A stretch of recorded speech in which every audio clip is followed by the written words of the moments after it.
Gloria a Dios. Bienvenidos, hermanos, en el nombre del Señor. Aquellos que nos están viendo en línea también les damos la bienvenida. Este día el Señor ha hecho y nos regocijaremos en él. Vamos a orar para entrar a la palabra de Dios en esta mañana. Espero que usted tenga su Biblia ahí donde está. Aquellos que están aquí también en el centro de adoración, su Biblia preparada para entrar a la palabra del Señor. Padre, en el nombre de Cristo Jesús, te damos gracias que en esta mañana podemos venir ante tu presencia por medio de tu Espíritu Santo, porque Él es el que nos da acceso.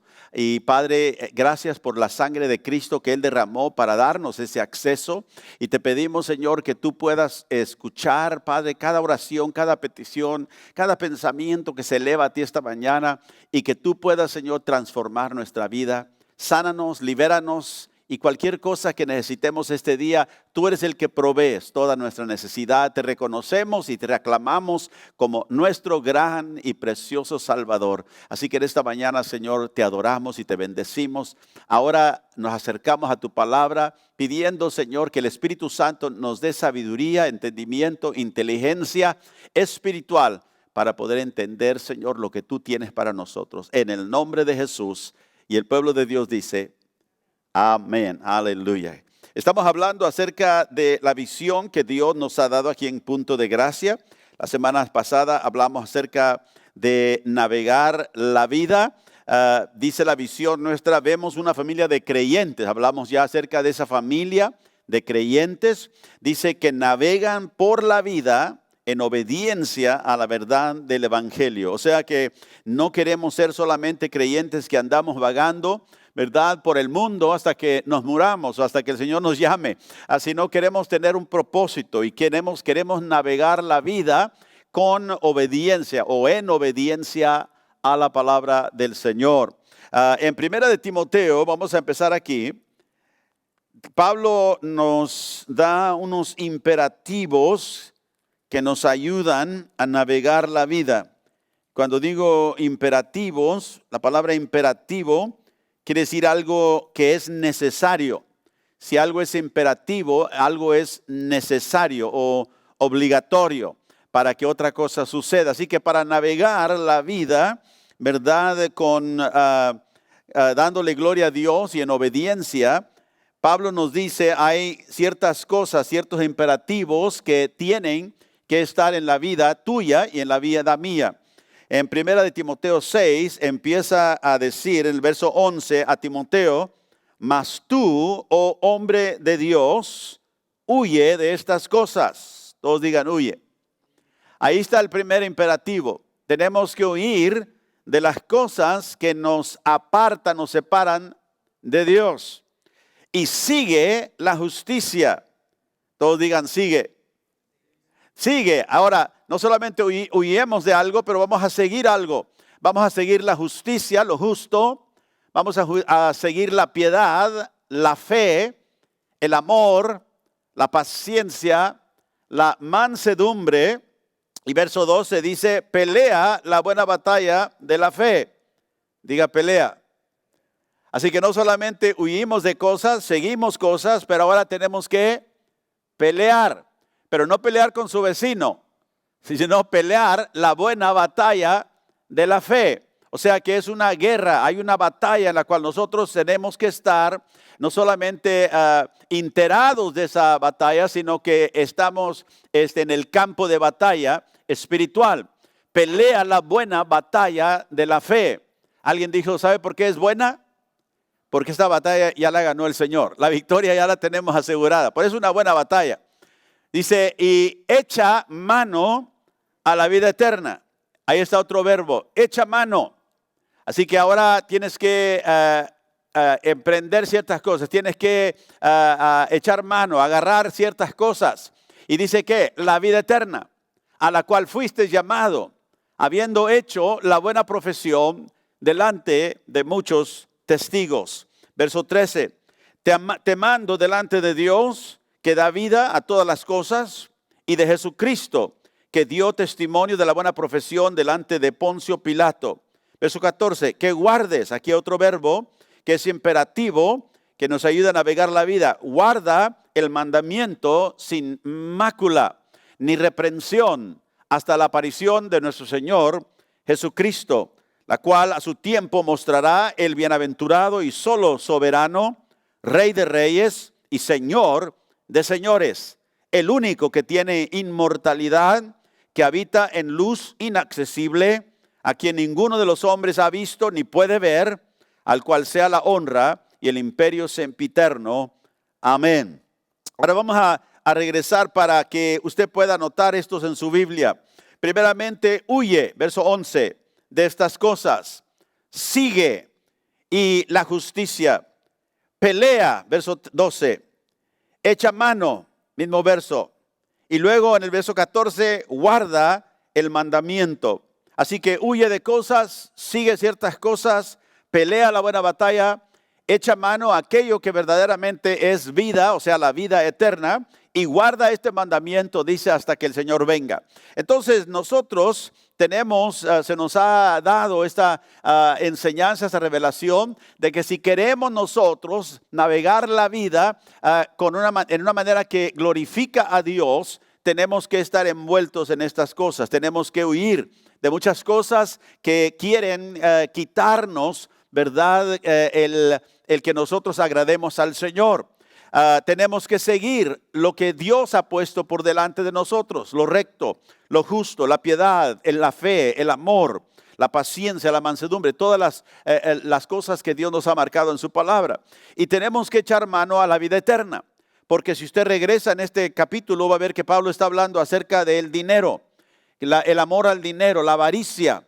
Dice, el amor al dinero es la raíz de toda maldad. Entonces dice, no eches mano al dinero, echa mano a aquello que verdaderamente es vida, la vida eterna. Y guarda este mandamiento, no te desvíes, guárdalo, dice, hasta que el Señor regrese, hasta que aparezca el Señor.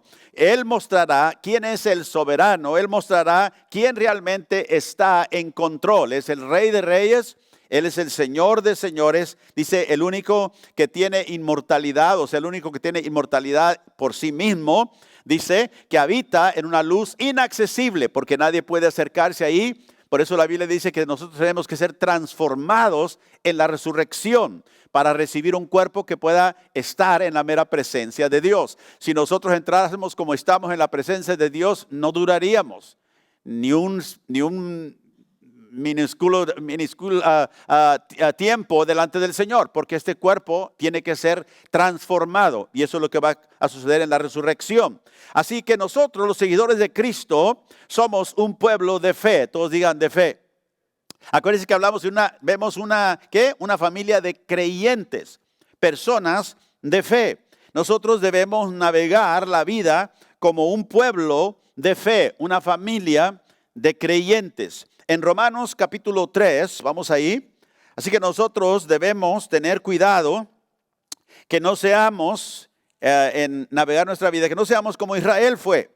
¿Qué pasó con Israel? Pablo nos dice aquí en Romanos capítulo 3 y verso 1, ¿qué ventaja tiene pues el judío? Dice Pablo. O sea, ¿qué ventaja tiene el pueblo de Israel? O de que aprovecha la circuncisión. Mucho, dice, en todas maneras. ¿Qué ventaja tiene el judío? Mucha ventaja. Aprovecha la circuncisión, o sea, lo que Dios les mandó que ellos hicieran. Dice, mucho, en todas maneras.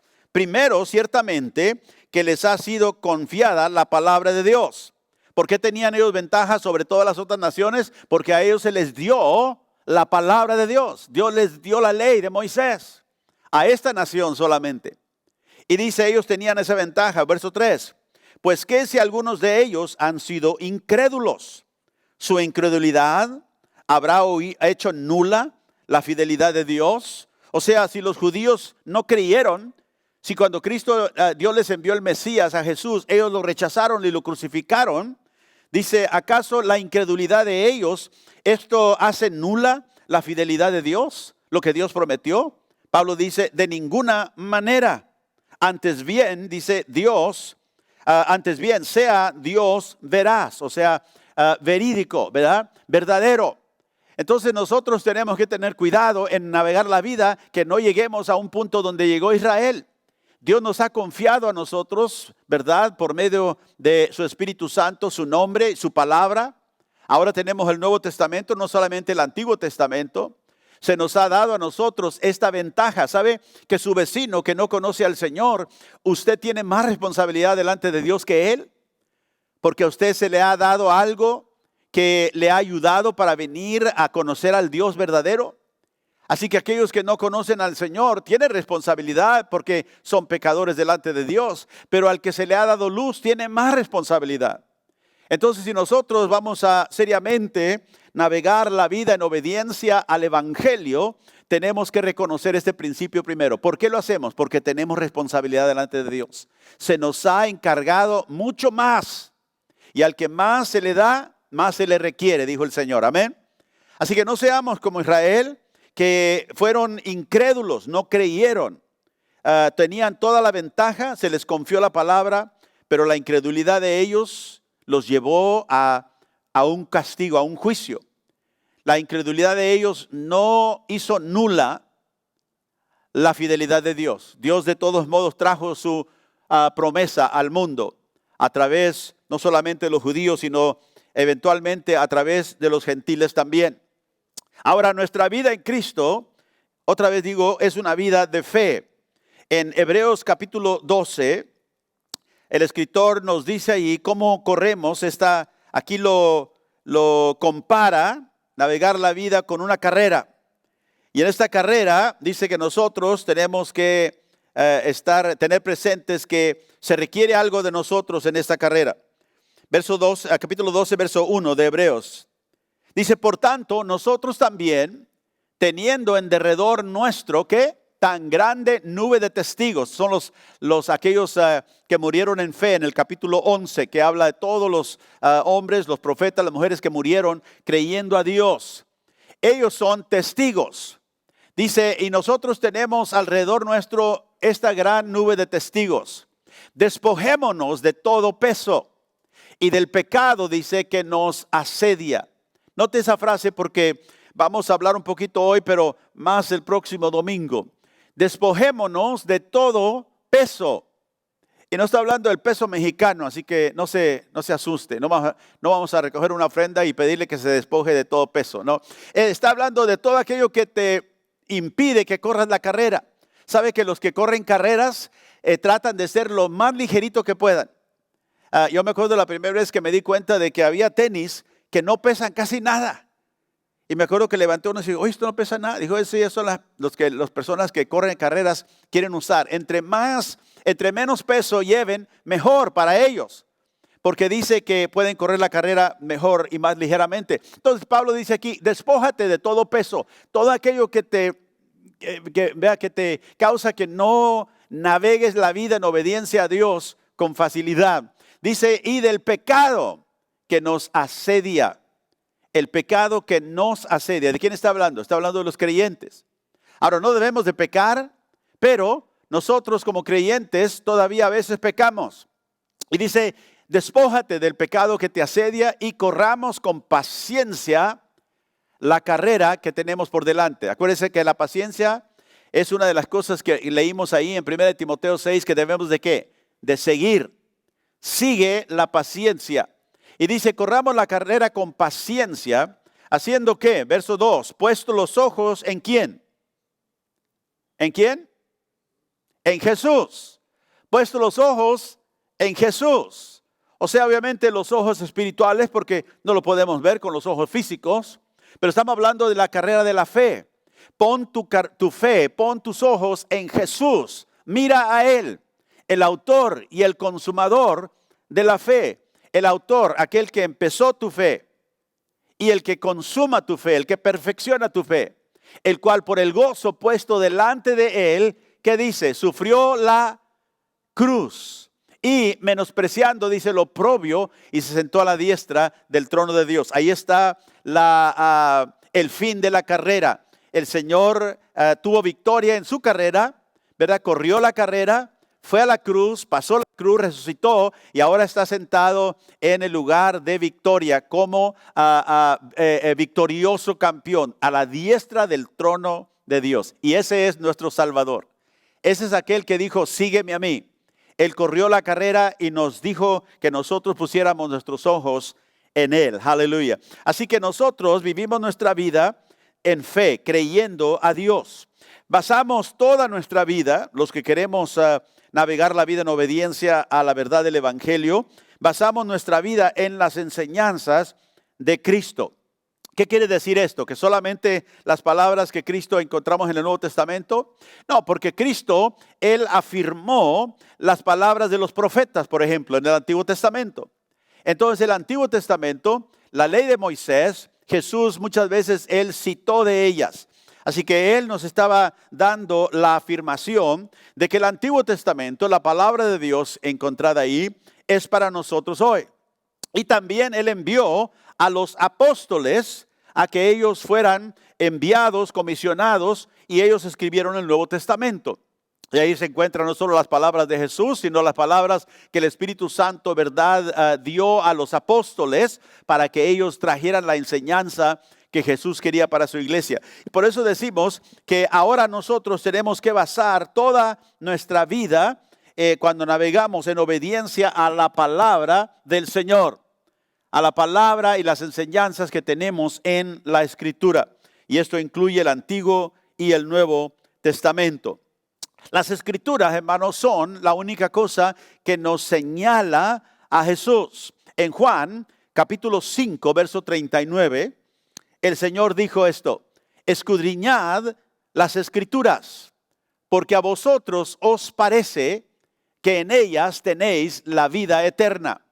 Y ellas son las que dan testimonio de mí. Cuando Él dice ellas son, ¿de quién está hablando? De las Escrituras.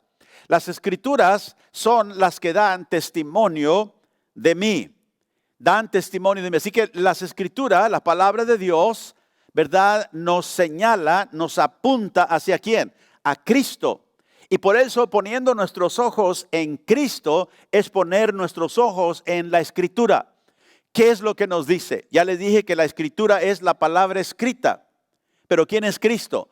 La palabra viva, el verbo de Dios. Y Jesús les dice a los hombres religiosos de su día: ustedes escudriñan las Escrituras, pero no se dan cuenta que las Escrituras fueron escritas para dar testimonio de mí. Y no vienen a mí para recibir vida eterna. Bueno, nosotros ya entendemos que la Escritura nos habla y nos revela de Jesús, del plan que Dios tiene para nosotros. Uno puede pretender seguir a Cristo, pero en realidad no lo está haciendo si ignora las Escrituras, si anula las Escrituras, si elimina el texto de la Escritura. Sabe que en estas semanas he estado estudiando un poquito acerca de este movimiento falso que se ha iniciado en algunas iglesias, inclusive en algunas iglesias que tienen ya historia, ¿verdad? Llamado el cristianismo progresista. Y tenemos que tener mucho cuidado y quizás hagamos una enseñanza acerca de ello, porque esto se encuentra en las iglesias que se dicen cristianas. Y es un movimiento muy peligroso porque muchas veces si la gente no conoce la Biblia, es fácil de ser engañado. Porque ellos hablan de Jesús, hablan de Dios, hablan del amor de Dios, hablan de la justicia social, hablan de que, ¿verdad?, Dios es demasiado bueno para enviar a nadie al infierno. Dios no hace eso, dicen ellos. La Biblia es, y esto me llamó la atención, uno de las verdades que ellos proclaman, el cristianismo progresista, dicen: la Biblia es la verdad para nosotros los cristianos. Jesús es nuestro camino, pero no el único camino a Dios. Hay otras religiones, ellos tienen su camino, ellos tienen su verdad. La Biblia es la verdad para nosotros los cristianos. Para los musulmanes, bueno, ellos tienen otros libros y ellos tienen otros libros. Entonces ellos contradicen inmediatamente lo que Jesús dijo: nadie viene al Padre si no viene por mí. ¿Sabe que los hindúes, ellos no siguen a Jesús? Los musulmanes reconocen a un Jesús, pero no es el Jesús de la Biblia. ¿Verdad? Hay muchas sectas que tienen el vocabulario correcto, pero ¿qué es lo que enseñan?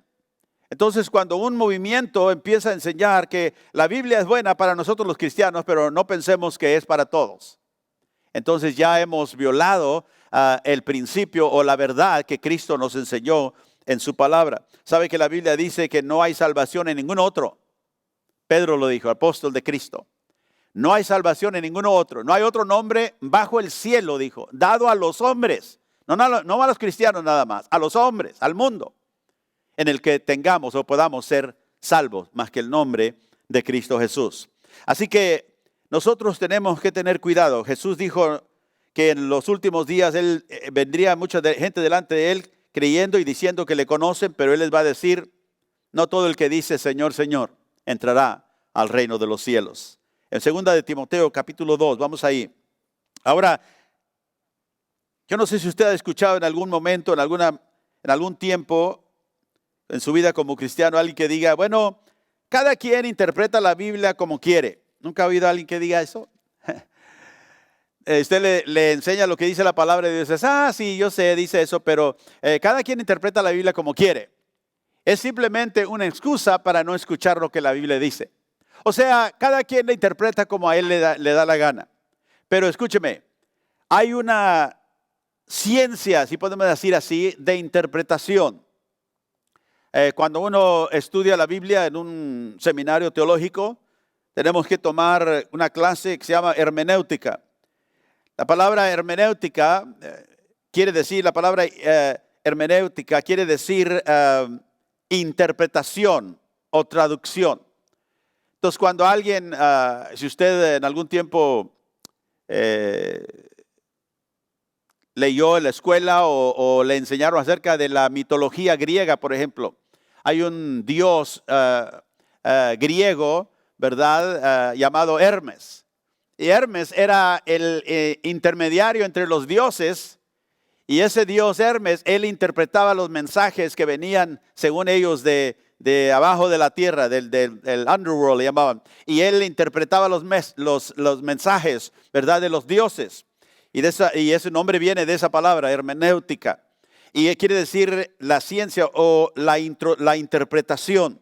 Y nosotros debemos, la Biblia nos enseña misma que debemos de manejar la escritura correctamente. En 2 de Timoteo 2, verso 15, la Nueva Versión Internacional dice, esfuérzate por presentarte a Dios aprobado, no reprobado, aprobado, como obrero que no tiene de qué avergonzarse, dice, y que interpreta rectamente la palabra de verdad. O sea que Pablo nos está diciendo que hay una manera de interpretar rectamente la palabra de Dios. No tenemos nosotros el privilegio de interpretarla como queremos. Podemos hacerlo, pero nos vamos a equivocar. O sea que cuando uno estudia hermenéutica, estudia el contexto de la escritura, lo que el escritor escribió y trata de interpretar o trata de llegar a qué es lo que el autor quiso decir cuando escribió esas palabras. No es que esas palabras significan para mí.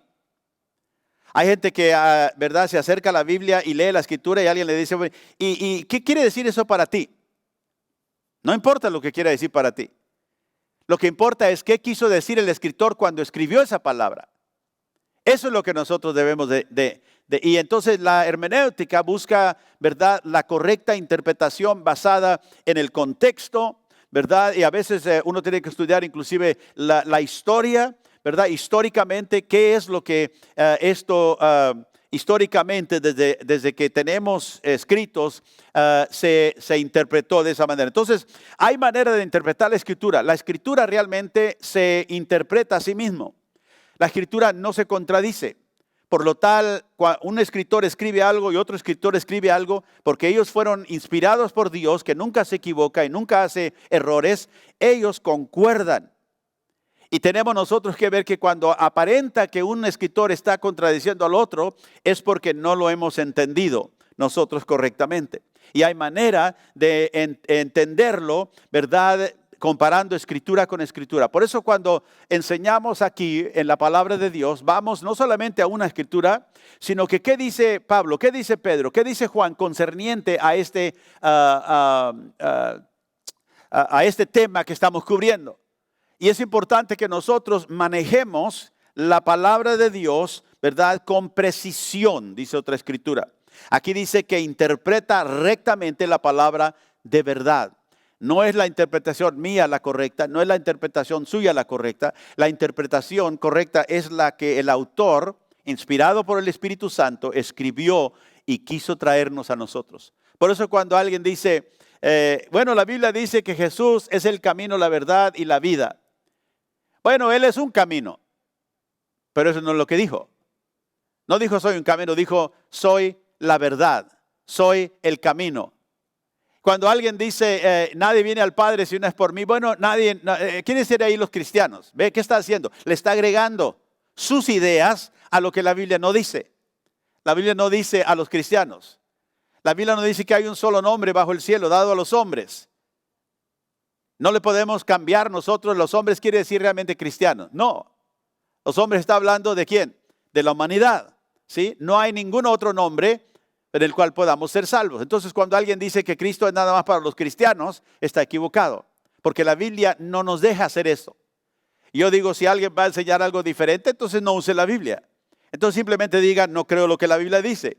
Y así no tiene que estar, ¿verdad?, engañando y tratar de reinterpretar lo que la Biblia dice. Y es importante que nosotros interpretemos correctamente la palabra de verdad. Por eso tenemos que tomar tiempo en meditar la palabra de Dios. ¿Puede decir amén? Así que como pueblo de fe, nosotros basamos nuestra vida entera en la palabra de Dios. Ahora vamos a Romanos capítulo 5. Y como pueblo de fe, vamos a ver quiénes somos según la palabra de Dios y qué tenemos de parte de Dios. Cuando uno viene a ser hijo de Dios, ¿qué ha sucedido en su vida? ¿Qué es lo que Dios dice que ha sucedido en nuestro corazón? En Romanos capítulo 5, versículo 1, dice, justificados pues por la fe. ¿Qué quiere decir? Nosotros creemos en la justificación por la fe solamente, no por obras. La palabra justificar quiere decir que Dios nos declara rectos delante de Él, aceptables. Cuando alguien es justificado de algo, quiere decir que ahora ya se ha eliminado cualquier cosa que lo condenaba. Ahora está justificado. Cuando usted va delante de un juez y él, ¿verdad?, hace a un lado todo cargo que se le haya hecho, usted sale de ahí justificado. Entonces la palabra justificar, viene la palabra quiere decir justo, recto. Justificado es por la fe. Dice, nosotros que hemos creído en Jesús, tenemos ¿qué? Paz, dígalo, paz. ¿Tenemos paz con quién? Para con Dios. Nuestra paz con Dios. ¿Qué tiene esta verdad de importancia para la vida de un cristiano? Tiene usted que reconocer que si ahora está en Cristo, justificado por la sangre de Cristo, Dios ya no es su enemigo. ¿Son buenas nuevas esas? Dios ya no está en mi contra. Dios ya no es el que me condena. Pablo dice todo eso en Romanos 8. Vamos a ver si llegamos hoy a esa parte. Pero ahora nosotros justificados por la fe tenemos paz con Dios. Yo tengo paz con Dios. No necesito andar buscando paz con Dios. La paz de Dios ya es mía. De hecho, Cristo dijo a sus discípulos, mi paz doy yo a vosotros. No como el mundo la da. Yo la doy a vosotros. Si yo estoy en Cristo, tengo paz con Dios por medio de ¿quién? De nuestro Señor Jesucristo. Por medio de Él. Ya vimos que no hay salvación en ningún otro. ¿Verdad? No hay ningún otro nombre bajo el cielo en el cual nosotros podamos ser salvos. Por eso dice, es por medio de alguien que somos justificados. Por medio de Cristo. La justicia plena y completa que Jesús tenía, Él nos las dio a nosotros cuando nosotros creímos en Él y por eso ahora estamos justificados. Quiere decir que ahora Él ya no ve nada que nos pueda condenar.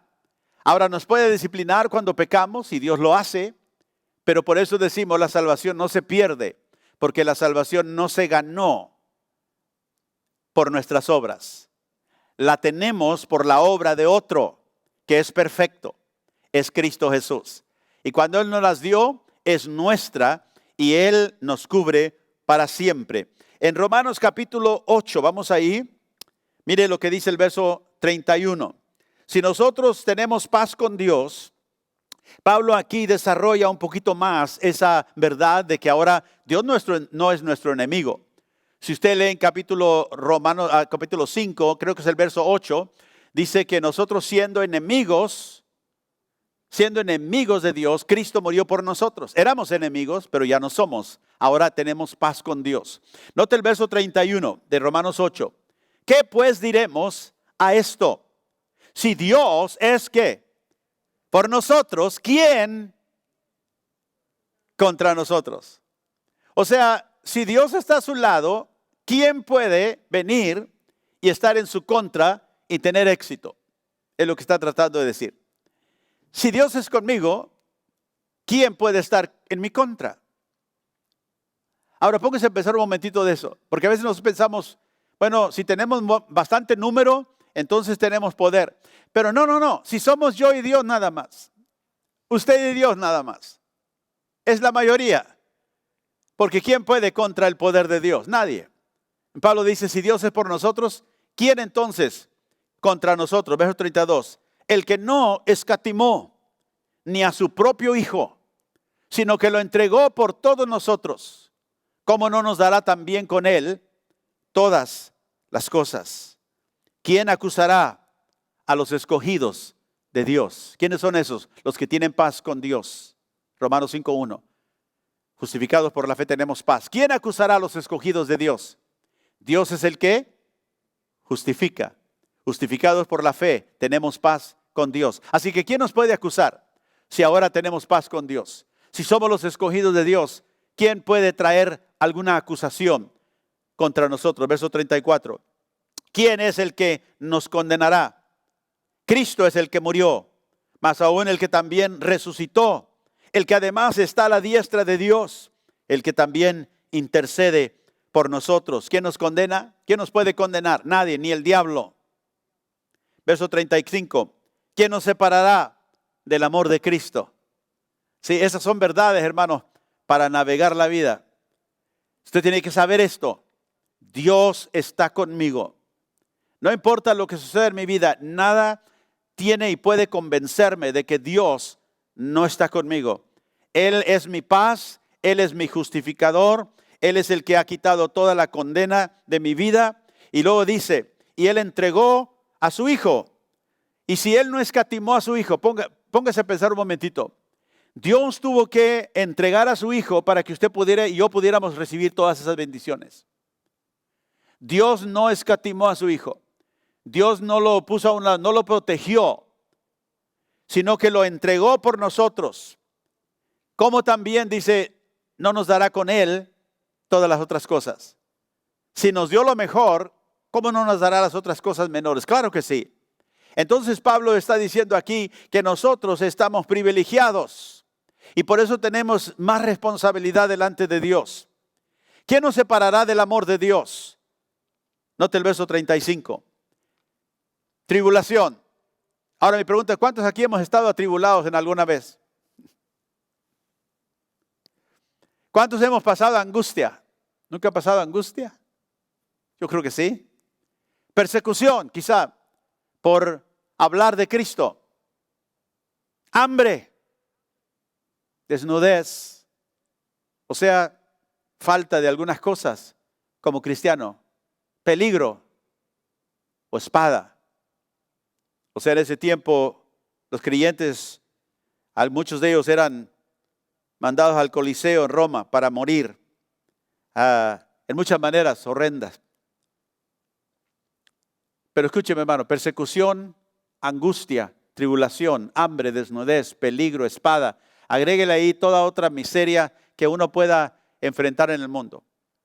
Pero viene la pregunta, pero pastor, si Dios entregó a su Hijo para salvarnos.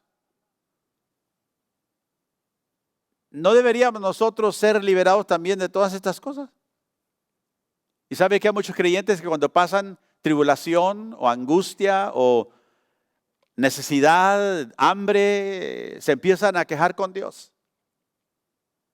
Pero no es que Cristo murió para liberarme, para salvarme, ¿sí? De la ira venidera. Él te quitó los pecados, la culpa de tu pecado. Entonces, ¿por qué Pablo dice aquí, ¿quién nos separará del amor de Cristo? No está diciendo que estas cosas nunca nos van a suceder. No, dice, cuando nos sucedan, ¿quién nos separará del amor de Cristo? Quiere decir que Cristo todavía nos ama, aunque pasemos esas cosas. Quiere decir que nosotros debemos entender, Cristo me amó cuando se entregó por mí y me ama todavía. Por eso la pregunta nunca debe de ser, ¿y por qué estoy aquí atribulado? ¿Y por qué estoy aquí en angustia? ¿Por qué estoy aquí en peligro? ¿Por qué estoy aquí con esta necesidad? Bueno, una cosa es segura, no es porque Dios no lo ama. Y eso tenemos que quitar de nuestra mente. ¿Qué quiere decir entonces Pablo cuando dice Él lo entregó por nosotros? Nuestra pelea, hermanos, no es con Dios. Nuestra pelea, esa ya fue eliminada cuando nos justificó Dios. Por eso dice, si Dios es por nosotros, ¿quién contra nosotros? Pero diga, pastor, pero si Dios es por nosotros, ¿por qué tenemos que pasar tribulación? ¿Por qué tenemos que pasar escasez, desnudez, hambre? ¿Por qué tenemos que pasar las cosas que en esta vida muchas veces encontramos? Porque todavía vivimos en un mundo caído, todavía no redimido, pero será redimido. Pero todavía estamos viviendo en un mundo afectado por el pecado. ¿Puede decir amén? Ahora, entonces nosotros tenemos una batalla. Acuérdense que Pablo le dijo a Timoteo, pelea la buena batalla de la fe, echa mano a la vida eterna. Nosotros tenemos una batalla externa, fuera de nosotros, pero también una batalla, ¿qué? Interna. Tenemos una batalla externa con el diablo. En Efesios capítulo 6, vea conmigo, y esto es muy importante saber, tú tienes que saber esto, yo tengo que saberlo como cristiano. Para que nunca dejes que las cosas que enfrentas en la vida, al navegar la vida, vas a enfrentar cosas diferentes. Y Pablo menciona algunas de ellas, que te van a incomodar, te van a quizá traer ansiedad, te van a probar. Pero esa batalla externa, el diablo viene y trata de hacer lo que hizo con Israel, dudar que la promesa de Dios es verídica por lo que me está pasando. Y en Efesios capítulo 6, vamos a empezar el verso 11. Pablo dice esto: vestíos de toda la armadura de Dios para que podáis estar, ¿qué? Firmes contra las acechanzas del diablo. Vístete de la armadura de Dios. Verso 12. Porque no tenemos lucha contra sangre y carne, sino contra principados, contra potestades, contra los gobernadores de las tinieblas de este siglo, contra huestes espirituales de maldad en las regiones celestiales. Ahora escúcheme, nosotros tenemos esta batalla, esta pelea, pero escuche que los principados, las potestades, los gobernadores de las tinieblas están en los lugares celestiales, o sea, ellos nos atacan espiritualmente. A veces la gente piensa, bueno, es que hermano, yo soy cristiano y se me metió un diablo y necesito liberación porque tengo un diablo. Hermano, déjeme decirle, esa no es la verdad. Un cristiano tiene el Espíritu Santo adentro. Deseche esta idea y enseñanza que hay en muchos lugares que no es que los cristianos tienen que ser liberados de demonios. Qué afrenta a la verdad de la Escritura. Qué desprecio a la liberación que Cristo trajo a nosotros. Si nosotros somos susceptibles a que un diablo, un demonio entre a nosotros, entonces quiere decir que el Espíritu Santo en nosotros no es suficiente poderoso para mantenernos libres. No, hermano, la acechanza del diablo viene de afuera, no de adentro. No hay tal cosa como un cristiano endemoniado. Si usted está endemoniado, no es cristiano. El Espíritu Santo no comparte parte de su espíritu y deja un demonio que esté al otro lado. No. La acechanza es de afuera, de los lugares celestiales. El diablo nos ataca en muchas maneras, pero viene siempre de afuera. Y luego también tenemos el mundo. Juan dijo en 1 Juan 2:15, no amen al mundo, ni las cosas del mundo. El que ama al mundo, el amor del Padre no está en él. El mundo nos presenta muchas cosas que se ven bonitas por fuera, pero nosotros tenemos que pelear en contra de ello, del mundo, en contra de las acechanzas del diablo. Pero también nosotros tenemos una batalla interna. ¿Y cuál es esa batalla interna? Vamos a Colosenses capítulo 3. Colosenses capítulo 3. Después de Efesios se encuentra Filipenses, luego Colosenses capítulo 3, verso 5. La batalla interna es una batalla, escúcheme, que va a continuar hasta que Cristo venga. Por eso en navegar la vida nosotros tenemos que saber, estamos en una batalla, tenemos que echar mano a la vida eterna, tenemos que navegar la vida en obediencia a la verdad del Evangelio porque tenemos un enemigo que nos ataca de afuera, tenemos el mundo que quiere, ¿verdad?, desviarnos, pero también tenemos la carne, todos los días la carne. La carne, o sea, esta es una frase que la Biblia usa para denominar nuestra humanidad todavía que opera a través de nuestro sentido, nuestro cuerpo. En Colosenses capítulo 3, verso 5, haced morir pues lo terrenal en vosotros. ¿Lo qué? Lo terrenal, o sea, lo que es mundano. Fornicación, impureza, pasiones desordenadas, malos deseos y avaricia, que es idolatría. Verso 6. Cosas por las cuales la ira de Dios viene sobre los hijos de desobediencia, o sea, aquellos que están todavía perdidos. Verso 7. En las cuales vosotros también anduviste en otro tiempo, o sea, tiempo pasado, cuando vivías en ellas. Pero ahora dejad también vosotros todas estas cosas. ¿Se acuerda que en 1 Timoteo 6 leímos que huid de estas cosas? Aquí nos dice Pablo, déjalas, ponlas a un lado. ¿Cuáles son?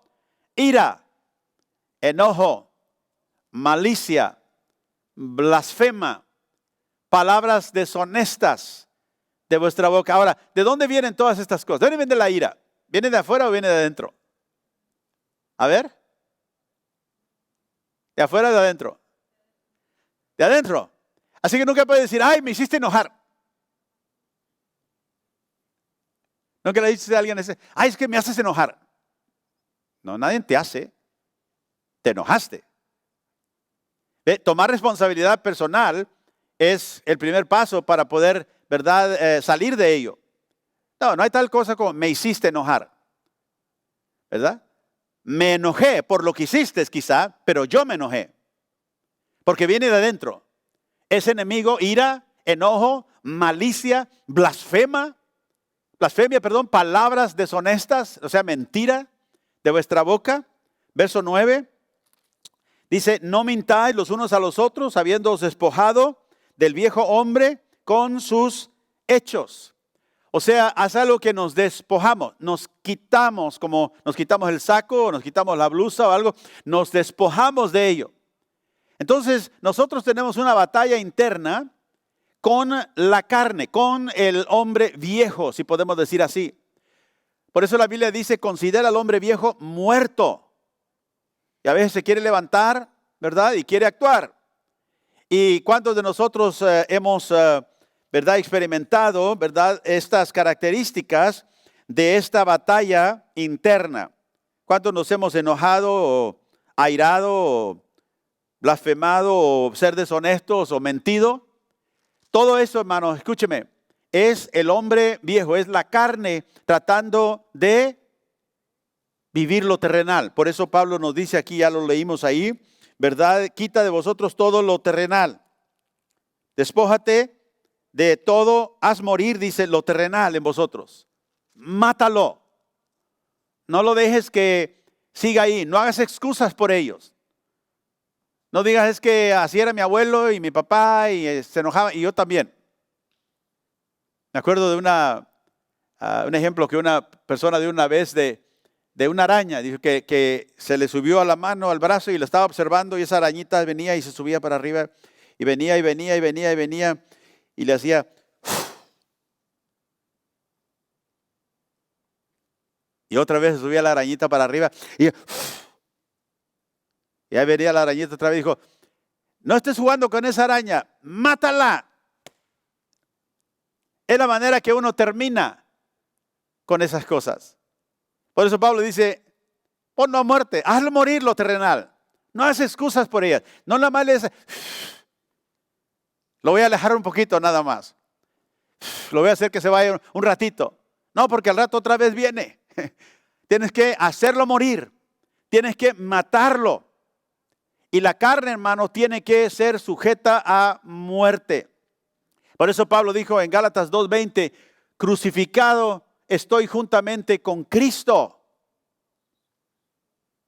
Crucificado. ¿Qué es eso? La carne. Ya no vivo yo, mas Cristo vive en mí. Y la vida que ahora vivo, la vivo por fe en el Hijo de Dios, que me amó y se entregó por mí. Entonces somos un pueblo de fe. Así que aunque nosotros tengamos la paz de Dios, ya la vimos, tenemos la paz de Dios, Dios es por nosotros, todavía aún tenemos una batalla que pelear aquí en la tierra. Mientras navegamos nuestra vida, tenemos nosotros que pelear esa batalla. Nadie va a ser exento. O peleas la batalla o vienes a ser un prisionero en la batalla.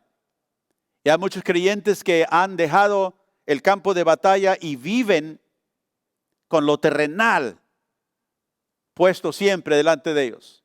Son impacientes, no tienen humildad, son airados, nunca han podido matar eso en ellos y viven en desobediencia a la verdad del Evangelio. Navegan la vida no en obediencia, sino en desobediencia. En algún tiempo tendrá que venir la disciplina del Señor. Juan capítulo 16, vamos ahí. Jesús nos advirtió, otra vez más, quiero decirle por qué si Dios entregó a su Hijo, todavía nosotros podemos experimentar persecución, hambre, desnudez, necesidad, pero no tenemos que pensar que Dios nos ha abandonado, que Dios no nos ama. No, estamos en un mundo caído. Podemos orar a Dios, que Dios nos conteste, que Dios nos libere de ello. Pero si Dios por alguna razón y propósito no lo hace o no lo hace inmediatamente, nosotros tendremos que seguir caminando por fe, peleando esa batalla de la fe, echando mano a la vida eterna. Cristo nos advirtió que nos enfrentaríamos a una hostilidad en el mundo, incluso a manos de aquellos que pensaban que aún estaban agradando a Dios. Jesús le dijo a sus discípulos, vendrá el tiempo cuando algunos pensarán, mire aquí en Juan capítulo 16, verso 1, estas cosas os he hablado para que no tengáis ¿qué? Tropiezo. O sea, les estoy diciendo esto para que no tropiecen, para que en el navegar de su vida a través de en este mundo no tropiecen. Les voy a decir esto.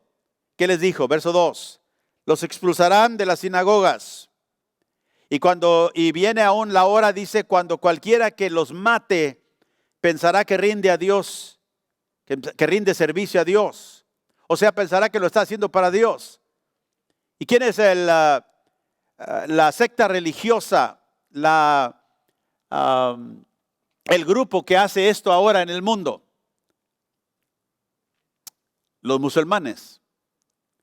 Ellos piensan que lo matan a una persona que ellos consideran infiel o que consideran no parte de la secta y los matan a espada. En el Medio Oriente todavía cortan cabezas y ellos piensan que lo están haciendo para Dios. Y Jesús nos dijo eso iba a suceder. Y de hecho en el Medio Oriente hay cristianos que han perdido su vida a las manos de musulmanes por su testimonio de Cristo. Y se han cumplido esas palabras del Señor. Dijo, y yo les digo esto para que no tropiecen. Porque si algún día llega esa persecución, Dios no quiera, a nuestra tierra, y tengamos que mantener una fe firme, aún en contra de las amenazas de otras sectas o del gobierno, ¿qué vamos a hacer? Si nosotros pensamos que cuando Cristo nos salvó, eso quiere decir que nunca debemos de pasar ninguna privacidad o ninguna privación o ningún problema, nos hemos equivocado. Porque inclusive Cristo mismo le dijo a sus discípulos, va a venir el tiempo cuando aquel que los quiera matar, dijo. Si estuviéramos ahí con Jesús, quizás Roberto y yo hubiéramos preguntado, ¿matar? ¿Cómo? ¿Qué es esto? ¿Matar? ¿Nos van a matar? Dijo Cristo, vea, vendrá el tiempo cuando algunos de ustedes los van a matar y pensarán que le están rindiendo servicio a Dios. Verso 3. Y harán esto, ¿por qué? Porque no conocen al Padre ni a mí. No me conocen. Ellos están completamente ignorantes de quiénes somos. Verso 4. Mas esto les he dicho para que cuando llegue la hora se acuerden de que ya yo les había dicho. Esto no les dije al principio porque yo estaba con ustedes, con vosotros. ¿Qué está diciendo Jesús? Le estoy diciendo esto para cuando suceda, no se sorprendan. Para que cuando esto suceda por testimonio mío y esto quieran hacerle a usted, no se sorprendan. Yo estoy diciendo, esto es una posibilidad. Por eso Pablo dijo, ¿quién nos separa del amor de Cristo? ¿Persecución? Él entendió lo que Cristo estaba diciendo aquí, aunque él no estaba ahí. Pero los apóstoles, ellos lo entendieron, lo escribieron, y él, inclusivemente, cuando él vino a ser apóstol, el Señor lo entendió. Cristo no me salvó para liberarme de todo lo temporal. Si eso fuera, nunca moriría, porque Él me dio vida eterna. Pero esta vida se va a terminar. Este mundo caído se va a ser transformado. Y Jesús dijo, tienen que saber esto, y se lo dijo en el verso 1, para que cuando esto suceda, no tropiecen. Los expulsarán, algunos los matarán, a otros, dice, porque no me conocen a mí, no conocen al Padre. Recuerden esto. Esta es la batalla en la cual nosotros estamos. La batalla externa. Aquí está, ya hablamos de la interna. Esa es la externa. Vendrá también oposición de afuera. El pastor de Acapulco nos dijo que cuando empezaron una de las obras en Oaxaca, en una de las tribus nativos ahí de las sierras, llegaron a perseguirlos por traer el evangelio a esa tribu y los amenazaron. Y me acuerdo que me decía el hermano Francisco, ore por nosotros, pastor. Ya van varias veces que nos han parado hasta en el camino y nos amenazan que si seguimos adelante nos van a golpear o no sé, no le dijeron, simplemente no pueden entrar. Pero gracias a Dios que a través de la oración y la determinación han podido seguir. Todavía están ahí, predicando el evangelio en la lengua de ese local. El pastor es nativo de ahí. Así que cuando usted cuando usted suministra de sus finanzas, les ayuda a ellos para seguir adelante. También damos gracias a Dios por ello. El Señor nos advirtió que eso sucedería. Ahora vamos a Romanos capítulo 8 y ya tenemos unos momentitos, vamos a terminar. Romanos 8, verso 35. Y de hecho, si usted no ha leído todo el capítulo de Romanos 8, le voy a pedir que lo haga antes de la semana que entra.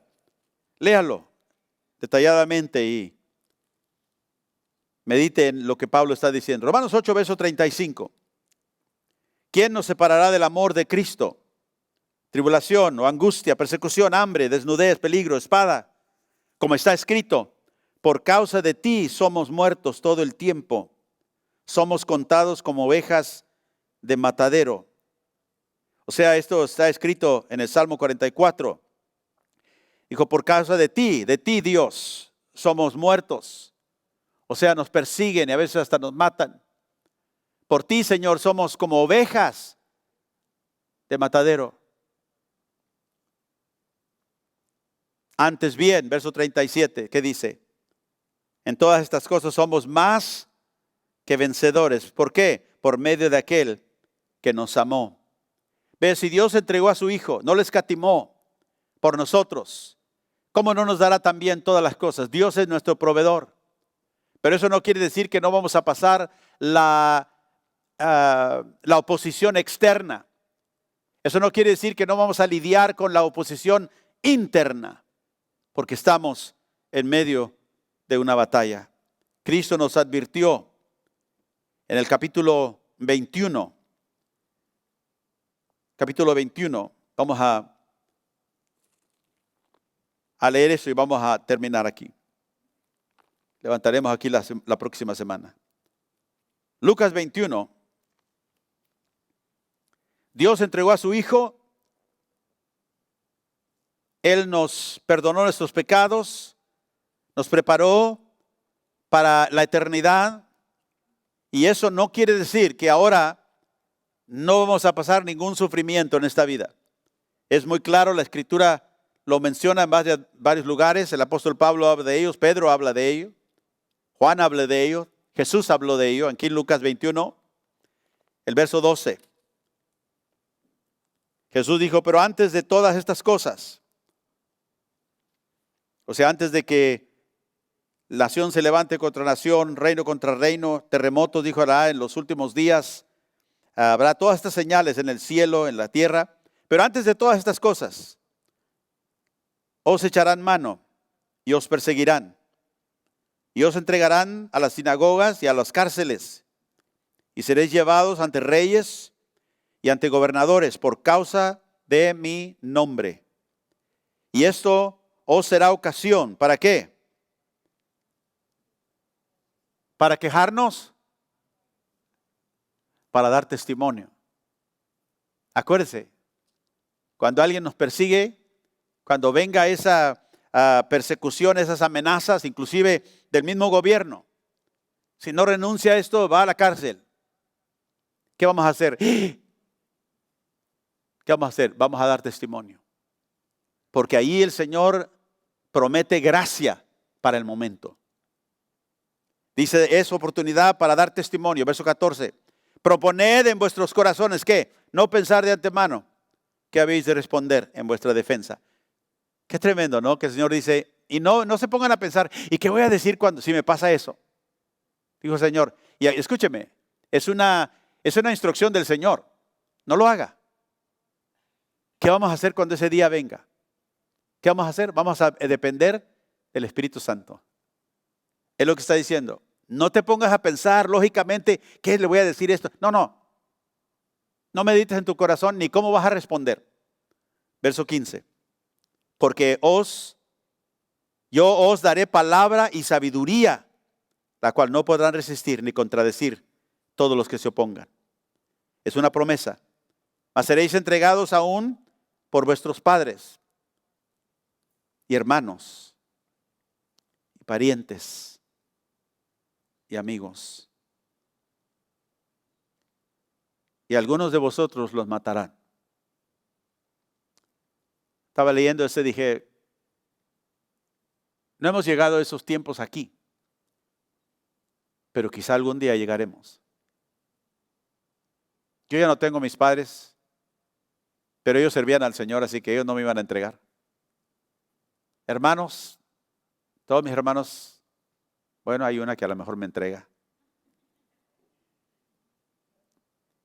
Tenemos parientes que no conocen al Señor. Y amigos, sí. Y quizá ellos son, como decimos, son los que nos pongan el dedo. Ellos son. Como lo hicieron en el tiempo en Alemania bajo Hitler, a los judíos. Lo señalaban aquellos mismos vecinos y amigos. Y fueron enviados a su muerte. Pero note lo que Jesús está diciendo. Aún la oposición será en su misma casa, sobre aquellos que conoces. Y algunos de ustedes los matarán. O sea que Jesús no estaba bajo la impresión o la idea que aquellos que Él iba a salvar de sus pecados iban a evitar esas cosas. Y por eso digo, nosotros tenemos que navegar la vida en obediencia al Evangelio, en obediencia a Cristo. Porque aunque no lo tenemos ahorita, quizá algún día lo tendremos. Y ya podemos ver ahorita los vientos que inician en este país en contra de los cristianos y el cristianismo. Es que un día habrá una ley que prohíba, por ejemplo, a los ministros hablar del pecado de la homosexualidad. Y si hablas y mencionas eso, te vamos a encarcelar. Ya lo hemos contemplado. Ya pastores hemos hablado acerca de ello. ¿Qué haremos? Vamos a hacer lo que el Señor nos dijo que hiciéramos. No vamos a menguar la predicación para salvarnos. Porque eso sería desobedecer al Señor. Entonces es una certeza. Esto, dijo Dios, va a suceder. Los perseguirán, los entregarán, serán llevados ante los gobernadores, serán entregados aún por sus propias familias y amigos. Y algunos morirán. Y luego el verso último dice, y seréis aborrecidos de todos por causa de mi nombre. Pero ni un cabello de vuestra cabeza perecerá. Perecerá. ¿Qué quiere decir eso? No nos va a pasar nada. No. Dijo, algunos nos van a matar. ¿Qué está diciendo? Pero al final de todo, no podrán terminar con el testimonio que Dios puso en nosotros. Si Dios es con nosotros, ¿quién contra nosotros? ¿La espada? Pablo dijo, en esto somos más que vencedores. ¿Por qué? Por aquel que nos amó. Cristo murió por nuestros pecados para librarnos de la ira venidera. El próximo domingo voy a hablar acerca de cómo nos va a librar de todo lo demás. Porque Él, al final, a su pueblo, lo va a sacar adelante en la eternidad.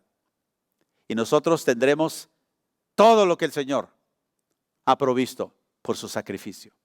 Y sabe que Dios va a hacer el cielo nuevo y la tierra nueva. ¿Y sabe por qué lo va a hacer? Para ti y para mí. Aleluya. Póngase de pie conmigo esta mañana. Padre, en el nombre de Jesús, yo te doy gracias por la salvación que tenemos en Cristo Jesús. Padre, yo te pido que nos ayudes para cumplir la visión que nos has dado, navegar nuestra vida como creyentes en obediencia a la verdad de tu evangelio. Sabemos que el futuro, Señor, tiene grandes cosas para nosotros, pero también antes de llegar ahí, vienen muchos peligros de los cuales tenemos que estar preparados. Ayúdanos para pelear la batalla de la fe contra los enemigos externos y los enemigos más cercanos a nosotros, los internos. Ayúdanos, Señor, para ser un pueblo que te glorifica aún en todo lo que pasamos y lo que experimentamos en esta tierra. Padre, yo te pido por cada persona que en este momento esté pasando por alguna tribulación, alguna ansiedad, que ellos sepan, Señor, tú me salvaste. Esta batalla que tengo, la tengo que pelear hasta ver la victoria. Y te doy gracias, Señor, porque la victoria ya se ganó por medio de Cristo Jesús. Tú nos dijiste, Señor, será una oportunidad para dar testimonio. Que veamos, Señor, los ataques del enemigo como una oportunidad para vivir la vida que da testimonio de ti. Que tú eres nuestro Señor y nuestro Salvador. Gracias por advertirnos de antemano. Gracias por no pintar un camino delante de nosotros donde todo está perfecto y está bien, sino que nos dijiste que en este mundo tendréis tribulación, pero que no temamos porque tú has vencido al mundo. Te damos gracias, Señor. Ahí donde está, dígale, Señor, te doy gracias porque tú vives en mí y tú me has hecho más que vencedor. Cualquier cosa que he pasado o pasaré, en el nombre de Cristo Jesús. Ahora, Señor, mira a cada persona que te necesita. En este momento, Señor, socórreles, que ellos puedan estirar sus manos hacia ti, estrecharlas y decir, Señor, yo confío en ti. Te doy gracias en este momento por llevarnos de este lugar en paz, para hacerte un pueblo de obediencia y de gloria. En el nombre de Jesús, te damos gracias, Padre. Ahora ve con nosotros, Señor, de este lugar. Y aquellos que nos están viendo en línea, Señor, ahí en sus casas, que ellos también puedan estar en paz. Aquellos que te conocen y si no te conocen, Señor, que en este momento puedan aclamarte a ti y tú puedas venir a hacer una obra transformadora en ellos, en el nombre de Jesús. Amén.